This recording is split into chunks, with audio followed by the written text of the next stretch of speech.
Bonjour tout le monde, nous allons aujourd'hui parler de Interstellar, le dernier film de Christopher Nolan. Avant de commencer cette critique, il faut savoir que je suis une groupie interstellaire de Christopher Nolan.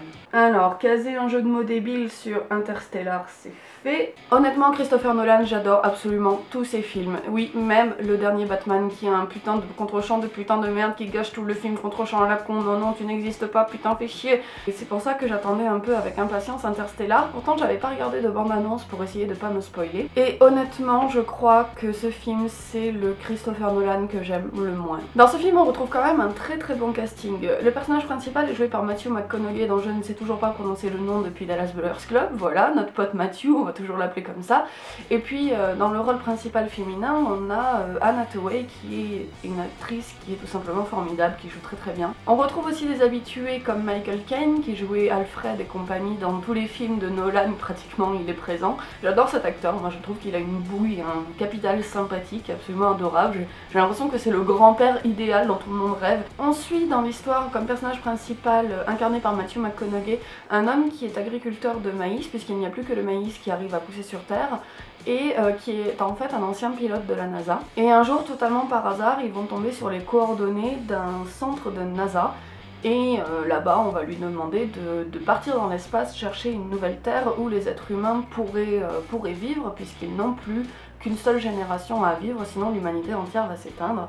Et donc Matthew va partir à la conquête de l'espace, tel le plus grand des super-héros. Concrètement, c'est très dommage qu'il y ait tellement de choses qui m'aient dérangé et qui m'ont fait sortir du film, parce que déjà, il y a un très bon fond, et en plus, l'univers de SF dystopique, c'est peut-être mon genre préféré, tout simplement. Je trouve que c'est très triste qu'avec un genre pareil qui me plaît énormément, il n'ait pas réussi à me faire vibrer quoi. Je vais d'abord commencer par les côtés positifs de ce film, parce qu'il y en a quand même, hein. C'est clairement pas un mauvais film, c'est pas du tout ce que je dis, mais je trouve que c'est pas un bon Christopher Nolan. Déjà, ce que j'aime beaucoup avec Christopher Nolan, c'est que c'est un des réalisateurs qui refuse en fait de tout faire par ordinateur, et qui refuse de faire une esthétique trop numérique dans ses films. Déjà il tourne tout en pellicule, mais surtout il se refuse, il veut faire le minimum d'effets spéciaux possible. Là, quelque chose qui est de l'ordre de la SF et qui se passe avec des vaisseaux spatiaux, des navettes, des trucs comme ça, je trouvais que ça donnait un côté très organique, très réaliste, très vivant au film, donc c'était super à ce niveau-là.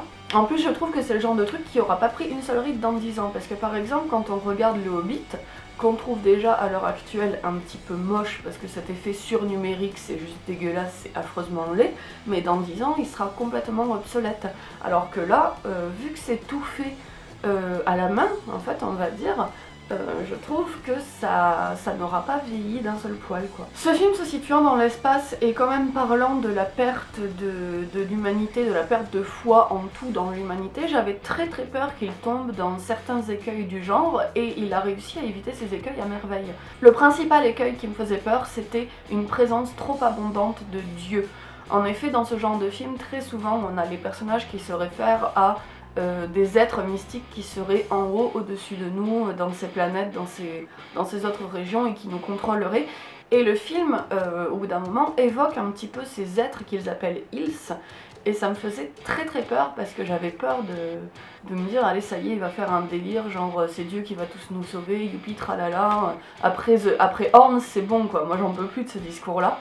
Alors je ne vous spoile rien parce que c'est une des révélations du film, mais c'est très bien traité, c'est très finement traité, et jamais une seule fois on a une espèce de déicité, on va dire, de la chose qui pourrait gâcher le plaisir du film. De même, il évite l'écueil des aliens qui auraient pu être présents et qui auraient pu gâcher le film, etc. Donc non, on a l'écueil des aliens qui est évité. Et c'est un film où il y a des robots qui ont une intelligence artificielle très poussée, etc.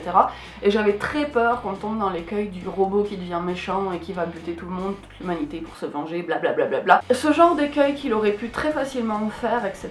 Il ne les a pas du tout fait, donc ça j'étais très contente, parce que c'était quand même des choses que je voyais venir à 1000 km et il ne s'est pas vautré dedans, donc bravo Christopher Nolan, merci de nous avoir évité ça. Le rythme du film de manière générale est plutôt très bon, il y a une super tension, il y a des moments où on a quand même vachement la boule au ventre pour les personnages. Il y a une excellente progression en plus parce qu'il y a une montée de la tension et les personnages sont confrontés à des choix qui sont quand même très très durs, donc, et on suit toujours leur progression avec plaisir, les péripéties s'enchaînent très bien, c'est un excellent divertissement en fait. Vraiment, les 3 heures de film passent très très rapidement, on s'en rend absolument pas compte. En plus c'est vraiment intéressant ce qui se passe, on a vraiment envie de découvrir la suite, on a soif d'apprendre ce qui va se passer pour les personnages, donc c'était plutôt très bien géré. Tant que je suis encore un petit peu sur le côté mise en scène, réalisation, etc., j'aimerais parler de la photographie qui est pas exceptionnel, mais qui a quand même des trucs qui sont très très intéressants. Comme je vous l'ai dit, Christopher Nolan refuse de faire trop d'effets spéciaux, etc. Et il veut toujours rester dans un côté très réaliste.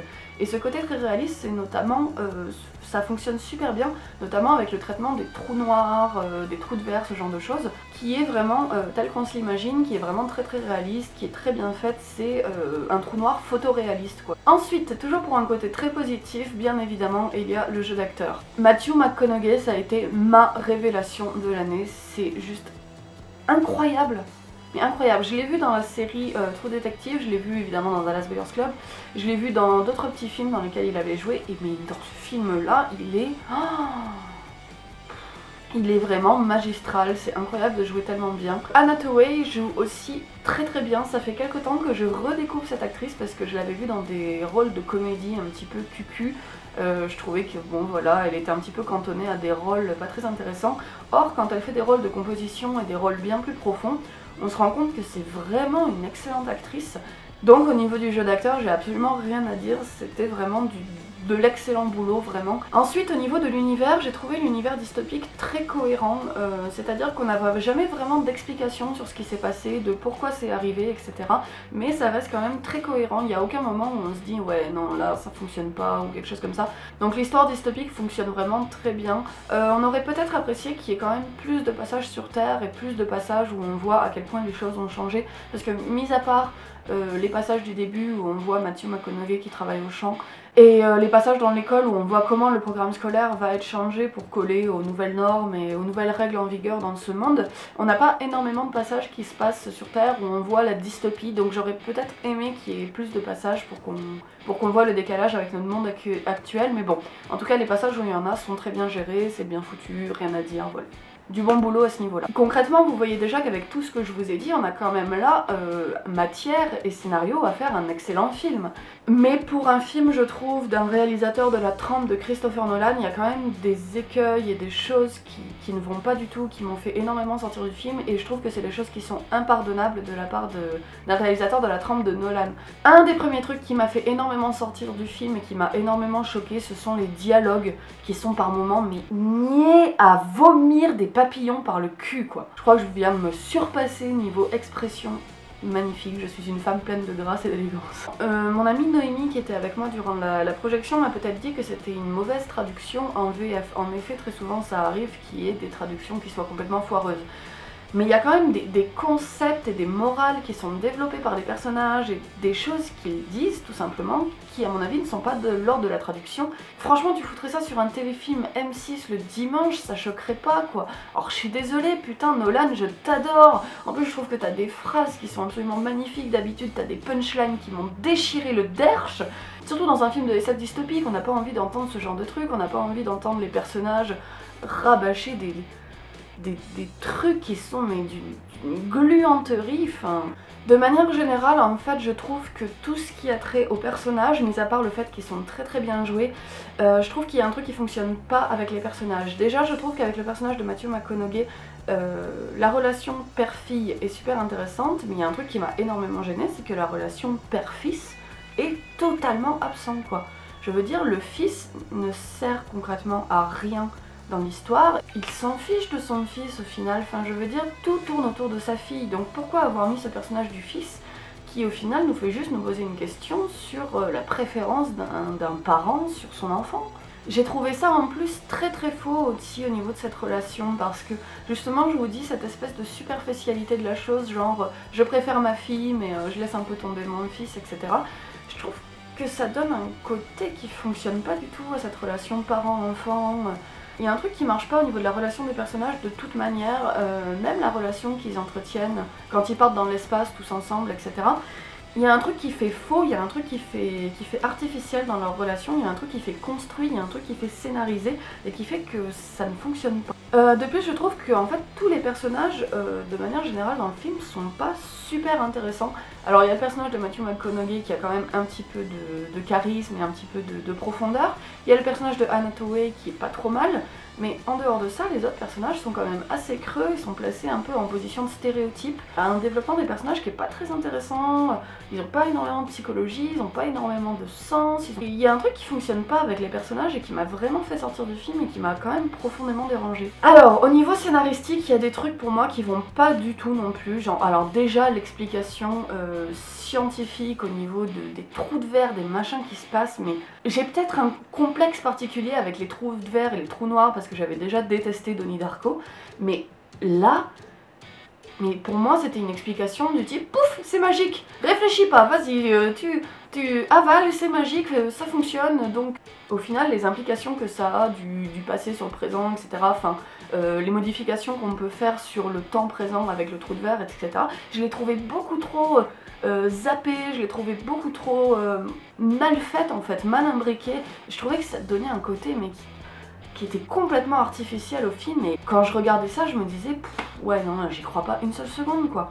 Alors un autre truc scénaristique qui m'a pas mal dérangé, je précise ça va être du spoil donc je vais mettre une petite Thaïlande, donc spoil. À la fin quand il rentre sur le vaisseau, mais tout le monde s'en branle, enfin je veux dire c'est quand même le gars qui a sauvé l'humanité entière, et tout le monde s'en branle. Genre les infirmiers se foutent de sa gueule quand il rentre dans la chambre de sa fille pour la voir mourir, là il y a tout le monde qui s'en branle complet. Ça m'a énormément choquée, enfin je me suis dit oh ouais les gars c'est quand même grâce à lui que vous êtes là, enfin sinon vous seriez morts d'asphyxie et de faim sur terre. Donc je sais pas, réagissez, faites un truc, non. Un autre truc au niveau scénaristique, j'ai trouvé qu'il y avait des côtés SF un peu cheap, genre pour un truc qui est censé se passer dans le futur et où on est censé avoir développé des super technologies, enfin je trouvais que les ordinateurs par exemple faisaient très ordinateur portable des années 80, il y avait un côté très, vous savez, diode tel qu'on le faisait dans les films de SF. Alors par exemple quand Terry Gilliam dans Zéro Théorème le fait, ça me dérange absolument pas parce que je trouve que ça colle tout à fait à son esthétique, mais là dans un truc qui est censé se passer dans le futur et qui se veut quand même être un truc de science-fiction, je trouvais que ça fonctionnait pas du tout. Enfin, il y a plein de trucs, voilà, au niveau scénaristique, au niveau de l'univers, qui m'ont fait dire ok, non, enfin, j'y crois pas, je rentre pas dedans, quoi. Un autre truc qui n'a pas du tout aidé la superficialité du film, c'est la musique. La musique, elle est too much, quoi. Franchement, j'adore ce que fait Hans Zimmer, mais là, c'était vraiment too much, ça faisait superficiel, ça faisait vraiment... En fait, je crois que ce qui m'a le plus dérangé dans tout ce film, c'est que à chaque instant, j'avais vraiment l'impression de regarder un film. Je me suis vraiment, à chaque instant, sentie replacée dans ma condition de spectateur qui regarde un film. J'ai déjà mis beaucoup de temps à rentrer dans ce film, mais en plus de toute l'histoire, je me suis pas sentie happée dedans, et j'ai vraiment eu conscience tout le long de l'histoire et tout le long du développement de l'écriture de la superficialité du film, c'est-à-dire que vraiment, à chaque instant, je basculais, j'avais l'impression que le quatrième mur se brisait, et à chaque fois, je me remettais dans ma position de spectatrice qui regarde un film. Et ça, c'est quand même une sensation qui est très gênante, et je pense que ce qui a fait le plus que j'ai pas trop aimé ce film, quoi. Ce film, c'est bien dommage parce que j'aurais dû adorer, j'ai pas adoré du tout. C'est pas un mauvais film pour autant. Si jamais vous avez envie de voir un divertissement sans plus, ben allez le voir. Mais si vous attendez un film qui soit un peu plus profond, n'y allez pas parce que vous serez très très déçus comme moi, je pense. Et si vous attendez un excellent Nolan, c'est pas celui-là. Bah voilà, ma critique est terminée, n'hésitez pas à partager ma vidéo, n'hésitez pas à liker, à vous abonner, etc. etc. Maintenant j'ai créé une page Facebook en fait, donc je la mets dans la description. Et puis je vous dis à la prochaine. Salut!